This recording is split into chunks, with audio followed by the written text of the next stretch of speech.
Friends, আজকে অনেক বেলা হয়ে গেছে তোমাদের কাছে আসতে। সকালে উঠেছি, উঠে কাজকর্ম করলাম, করে নিয়ে সব কাজ মেটাতে না অনেক বেলা হয়ে গেছে। এখন বাজে প্রায় 10টা। তা মেয়ে পড়তে চলে গেছে, সম্রাটও জলখাবার খেয়ে বেরিয়ে গেছে। আর এই যে আমি এই বাজার নিলাম, বাজার নেবার পর চিকেন অর্ডার করেছিলাম, চিকেন দিয়ে গেল। চিকেনটা ধুয়েও ফেলেছি, আর বাজারগুলো এখনও ধোয়া হয়নি, আর রান্নার খানিকটা গুছিয়েও ফেলেছি। হ্যাঁ, মোটামুটি সকালের কাজ অর্ধেক শেষ করে ফেলেছি। করে নিয়ে তারপর তোমাদের কাছে এলাম, কারণ যে শীতের বেলা সকালবেলা উঠে কাজকর্ম করতে করতেই দেখি 10টার ঘরে কাঁটা চলে গেছে ঘড়ির। কী করবো বলো, ওই জন্য দেরি হয়ে গেল গো। এই রান্নাঘরে তো চলেই এসেছি, এবার মানি বাপিকে একটু পরে জলখাবার দিয়ে দেবো, তারপর সারাদিন তোমাদের সঙ্গে আছি। কি করছি না করছি তোমাদের সঙ্গে শেয়ার করবো। ঠিক আছে, তাহলে এই যে চিকেনটা ধুয়ে ফেলেছি। আর তোমরা তো জানো আমি একবারে চিকেনে আনলে পুরোটা করি না, খানিকটা তুলে রেখে দিয়েছি, কারণ যে আমাদের তো এই 4 টুকরো 5 টুকরো হলেই হয়ে যায়। হ্যাঁ, এরপর এটাকে একটু ম্যারিনেট করে নেবো। এই একটু আদা রসুনের পেস্ট দিলাম, আদা রসুনের পেস্ট দিলাম। আর এখানে দেখো দই কিনে রেখেছি, টক দইটা অল্প করে দিয়ে দিলাম। আর কিছু দেবো না। আর কি প্রিপারেশন বানাবো এখনো ভেবে পাইনি যে কি করব। যাই হোক, তবুও টক দই আর আদা রসুন বাটা তো মাংসতে লাগেই, তা সেই জন্য এটা দিয়েই ম্যারিনেশনটা করে রাখলাম। তারপর দেখা যাক কি করা যায় এটাকে দিয়ে। আর এখানে রয়েছে বাজারে নিয়েছি পালং শাক নিয়েছি, আর এই দেখো ফুলকপি এখন খুব সস্তা। বেশ ভালো ভালো কপি 20 টাকা 25 টাকা 30 টাকার মধ্যে, যেরকম সাইজ সেরকম দাম। এখন আর পটলের দিন শেষ, এখন হচ্ছে ফুলকপির দিন শুরু। আর এই দেখো ক্যাপসিকাম, আগের দিন বাজারওয়ালা না ক্যাপসিকামটা পুরো পচা দিয়ে গেছিলো, ওই জন্য আজকে এটা ফ্রি ওই ক্যাপসিকামের বদলে। আর এখানে রয়েছে শিম, কাঁচা লঙ্কা, শসা, ধনেপাতা, আদা, রসুন, এইসবগুলো রয়েছে। আর এতে আছে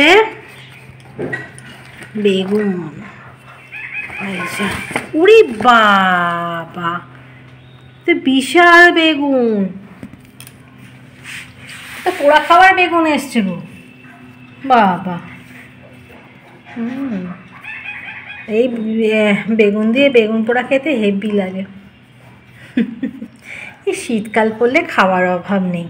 এখনও সবজিপাতির দাম বেশি রয়েছে, কিন্তু তবুও শীতকাল পড়লে অনেক কিছু প্রিপারেশান করা যায়। আর কি দিয়েছে, ও এতে আছে কুমড়ো আর কমলা লেবু আর টমেটো। তুই এখন দাঁড়া ওখানে, তোকে পরে ধোবো।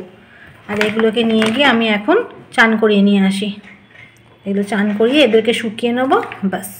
আর পালং শাকটা কেটে রাখবো, তাহলেই এখনকার মতো কাজ কমপ্লিট। সবজি সব ধুয়ে নিয়েছি একবারে পরিষ্কার করে, আর এখানে সব ধোয়া আছে। ধনেপাতা শুধু ফ্রিজ করে দেবো এখন। আর এগুলো এখন জল ঝরতে দিয়েছি, জল ঝরুক এখন। ফুলকপিটা তো জল ঝরুক, সব ধুয়ে ফেলেছি। যাই হোক, এখানে কাবলি ধোয়া কমপ্লিট হয়ে গেছে। আর যে পালং শাক কিনলাম না, ভাবলাম রাতে চিকেনটা তো রোজই চিকেনের কষা না হয় যা হোক কিছু হয়, ওই জন্য যে পালং শাকটাকে সেদ্ধ করে নিয়েছি সামান্য একটু নুন আর অল্প কয়েক দানা চিনি দিয়ে। হ্যাঁ, খুব সেদ্ধ নয়, দেখো কালারটা একদম সবুজই আছে। এটা দিয়ে রাত্রেবেলায় পালং চিকেন বানাবো। এই চিকেন 4-5 টুকরো আছে, আমাদের তো হয়ে যাবে।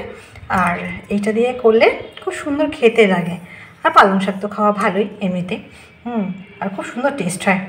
তা ভাবছি, এটা গরম আছে এখনও, মোটামুটি গরম আছে। আর একটু ঠান্ডা হয়ে গেলে মিক্সিতে পেস্ট করে ফ্রিজে রেখে দেবো, তাহলে রাত্রিবেলা তাড়াতাড়ি হয়ে যাবে। চিকেনটা কষিয়ে এটার সঙ্গে দিয়ে একটুখানি মানে তরকাটা ওই ইয়ে দিয়ে দিতে হবে, রসুন আর জিরে ফোড়ন, ব্যাস তাহলেই হয়ে যাবে। ওই জন্য ভাবলাম পালং শাকটাকে আর চচ্চড়ি না খেয়ে, এবার তো খাবোই চচ্চড়ি, এই যখন প্রথম কিনলাম তখন এইটাই করি, ভালো লাগবে রাতের বেলায় খেতে। তা মোটামুটি ওপরের কাজ গুছানো হয়ে গেছে। আর দেখো কি রান্না হয়েছে, এখানে হয়েছে ভাত, জানোই হাঁড়িতে আমার ভাত থাকে, আর এই দেখো পেঁয়াজ দেওয়া মুসুর ডাল, আর এখানে আছে কপি আলু ভাজা, আর এতে আছে ওই একটু মেথির শাক বেগুন দিয়ে ভাজা, আর এখানে আছে ডিমের কষা। ওই আমাদের 4 জনকার 4টে করেছি, মেয়ে তো আবার ডিম খেতে চাইছে না, ওই জন্য ওরটা সেদ্ধই রেখেছি, দেখি কি করে এসে। ওর তো খালি বদমাইশি বুদ্ধি, এখন ডিম কিছু খাচ্ছে না, কি বলবো বল। আজ মোটামুটি গুছিয়ে ফেলেছি, আর এরপর জামা কাপড় তোলা হয়ে গেছে, এরপর জানলা দরজা বন্ধ করে যাব নিচে, মেয়ের ওয়েট করব। আবার মেয়ে পড়তে গেছে, ও এসে আবার কি করে, কি খায় দেয় দেখবো। হ্যাঁ, তাই চলো এখন নিচে যাওয়া যাক। দেখো না, জামা কাপড় তুলতে গিয়ে দেখি কি কোত্থেকে এসে বসে আছে হঠাৎ করে ছাদের মধ্যে। আমি পাশ দিয়ে এলাম, তাও উড়লো না, জানো কি শরীর খারাপ না কি বুঝতে পারছি না। দেখবো, চলো একবার গিয়ে দেখি বাবুর কি হয়েছে। কি শোনো, কি হয়েছে বাবা, কি হয়েছে? হ্যাঁ, তোমার লেগেছে কোথাও?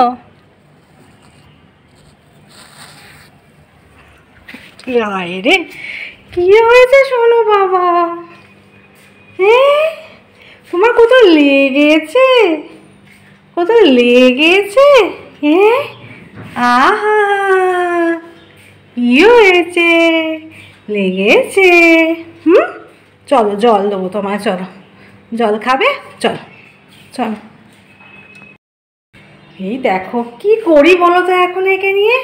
হ্যাঁ, এ মনে হচ্ছে একটু অসুস্থ মনে হচ্ছে, কি করবো, মনে হয় পায়েটাই লেগেছে বোধহয়।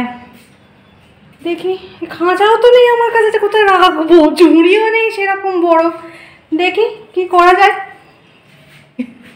ঠিক আছে দাঁড়াও। ইনি চুপ করে বসে রয়েছেন, মা ঘুমিয়ে গেল নাকি, চোখটা বন্ধ করে দিচ্ছে গো, কি হয়েছে বুঝতে পারছি না। ওর জল দিলাম, মুড়ি দিলাম, কিচ্ছু না। দাঁড়াও, মেয়ে ফোন করছে, দাঁড়াও।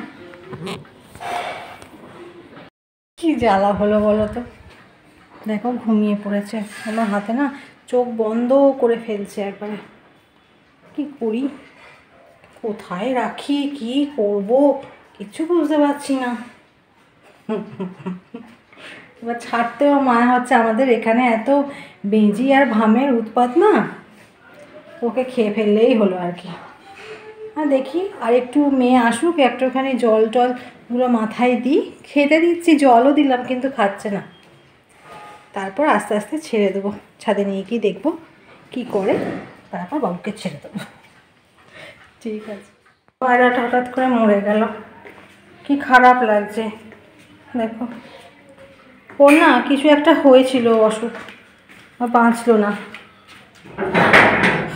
ওই জন্য সম্রাট আর আমি যাচ্ছি একটু বাগানে মাটি খুঁড়ে ওকে মুতে দিয়ে আসবো। কি বিচ্ছিরি লাগছে আমার, কি খারাপ লাগছে দেখে। চলো মুতে দিয়ে আসি। কি সুন্দর জানো। এই যে তারপর দুপুরবেলা একটু শুয়ে পড়েছিলাম, আসলে তখন আর ভিডিও করতে ভালো লাগছিল না, মনটাও খারাপ করছিল। যাই হোক পাখিটা এলো, আবার চলেও গেল, কিন্তু সেই কয়েক ঘন্টার জন্য আসা বলে না, সেই কয়েক ঘন্টার জন্য এসেছিলো। হ্যাঁ, আমার ওগুলো খুব খারাপ লাগে গো, আমার চোখের সামনে কিছু না হলেই ভালো বাবা, মনটা কেমন লাগে। যাই হোক তখন আর ভিডিও করতে ভালো লাগেনি। ওকে ওই পাশে আমাদের কাকার বাগান আছে, বাগানে গিয়ে মাটি খুঁড়ে চাপা দিয়ে তার উপরে বেশ ভালো করে সম্রাট ইট ফিট দিয়ে এসে, যাতে আমাদের এখানে খুব ভাম বেড়াল এসবের তো উৎপাত, যাতে না বার করে আবার ওই ছেঁড়া কোটা করে ওরা, তাই ভালো করে চাপা দিয়ে এসছে। যাই হোক পাখিটা অসুস্থই ছিল, আর এই পৃথিবীতে আসা যাওয়া তো আর আমাদের হাতে নেই, কী করা যাবে। দেখ অবলা জীব তো, কেমন খারাপ লাগে। তাই এখন উঠেছি, ওই ঘুমোইনি, শুয়েই ছিলাম।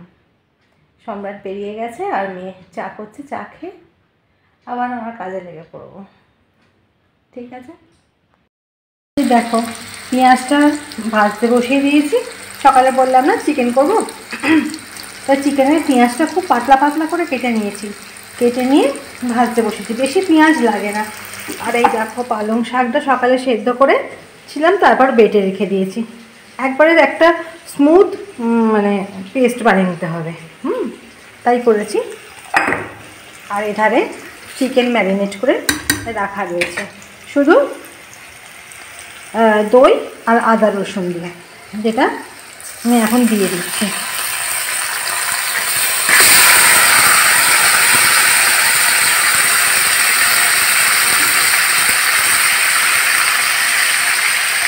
যাই হোক, এটাকে এরপর একটুখানি কষতে হবে। এতে সামান্য একটু হলুদ আর কাশ্মীরি মির্চ, বেশি হলুদ দেবো না, নাহলে পালং শাকের কালারটা ডিসকালার মনে হবে, মানে সবুজ একটা কালার আসবে তো, হলুদ বেশি দিয়ে দিলে একটু কালারটা কেমন চেঞ্জ হয়ে যাবে, তাই বেশি দেবো না। তো যাই হোক, আমি এটা কষিয়ে নিয়ে করে নিয়ে তোমাদের সঙ্গে ফাইনাল লুক শেয়ার করবো। আমার পালং চিকেনের ফাইনাল লুক কেমন হয়েছে বলো। আর মানি তো চিকেন খাবে না, কিন্তু পালং শাকটা তো খাওয়া দরকার বলো। ওই জন্য আমি করে দিয়েছি মুসুর ডাল দিয়ে, পালং শাক দিয়ে। হ্যাঁ, এটাও বেশ ভালোই খেতে হয়েছে গো। আমি বুঝতে পারিনি যে কেমন হবে না হবে, তা দেখছি রুটি দিয়ে তো বেশ ভালোই লাগবে। মুখে দিয়ে দেখলাম যে ভালোই হয়েছে। আর এটা তো পালং চিকেন আমার বাড়িতে সবাই খায়, মানি বাড়তে, মানে তো চিকেনই খায় না। যাই হোক, ওই জন্য মুসুর ডাল দিয়ে পালং শাক করে দিয়েছি, তাতে একটুখানি পুষ্টিকর খাবারটাও যায়। রুটি এখনও হয়নি, হবে। আমি তোমাদের সঙ্গে ফাইনাল লুকটা শেয়ার করলাম। আর এই যে ঘরে চলে এসেছি, আর এখন বাজে 9টা। সম্রাট এখনও ফেরেনি, আর মেয়ে পড়ছে। যাই হোক, আজকে আর ব্লগটা বেশি বড় করছি না, আর মনটা কিরকম খারাপ খারাপ হয়ে রয়েছে।